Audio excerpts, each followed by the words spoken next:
Why is Meat Grinder by Madvillain so good? Is it the tripped out rhyme scheme by MF Doom? The crazy beat by Madlib? Is it the weird ass sample in the beginning by Frank Zappa where the jar is under the bed? If you picked any of those, the answer is you're correct. And if you haven't heard it already, listen to it for yourself. Y'all hear that bass line?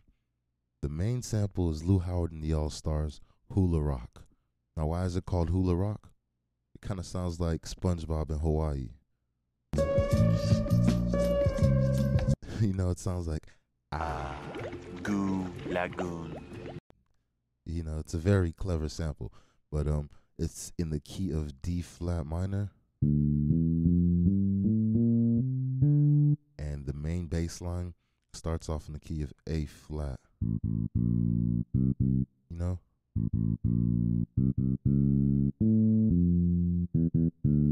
Now, what's clever about this sample and this bass line loop is they're developing a pattern where they're doing 1-1-2, 1-1-2, you know?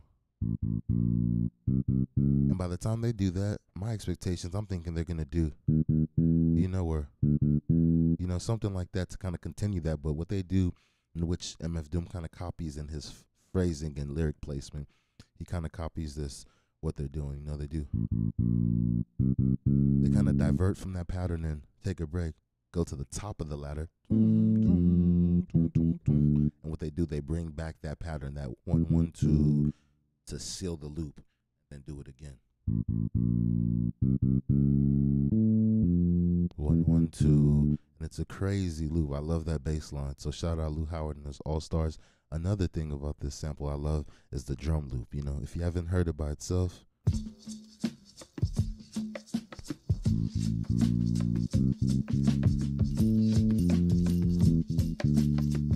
it's a very crazy drum loop. In between the kick and the snare, lots of percussions just kind of making these glorious pockets, The shaker's doing its thing, and they bring in tambourines and congas to kind of like fill these good ping pongs of percussion in between the kick and the snare. So I love this sample. It's really cool. Let's listen to it one more time. Listen to that.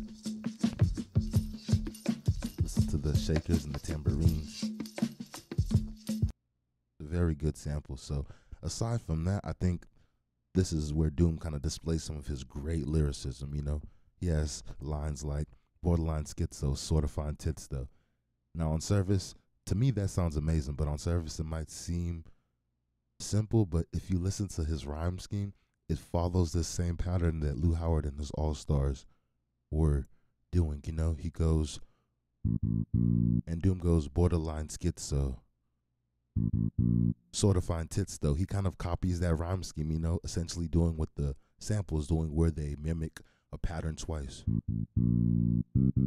So Doom goes borderline schizo, sort of fine tits though, as they're mimicking and continuing this pattern.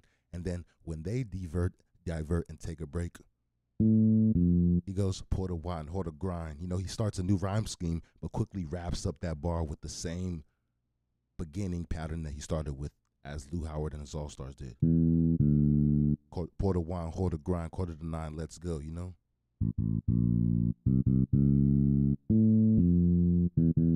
So I think that's very clever of Doom to kind of borrow the rhythm of the sample and place his lyrics in a way that kind of just fit perfectly in pocket with the sample.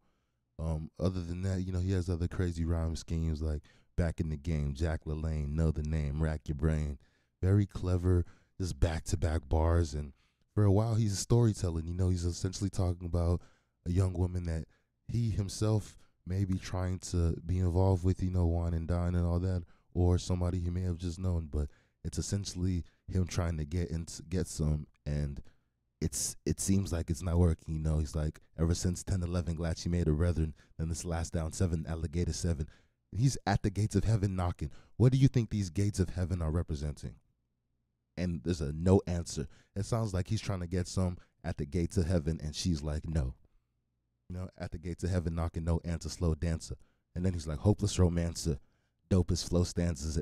And I feel like that's where he kind of like detours into just showing off his rhyme scheme, because at that point, the story of him and that girl kind of died out, and he kind of continues it And there may be some parts where he references it back, but for the most part, he kind of goes back into that esoteric and, how do I put it, just kind of detoured nature when he flows. And I think it's still great because he just demonstrates more flowing and rhyme schemes, and it makes the song better. But yeah, this song's a 10 out of 10 in my book, as well as the whole album, you know. What would you like me to listen to and review next? What would you like me to break down next? Let me know. Peace.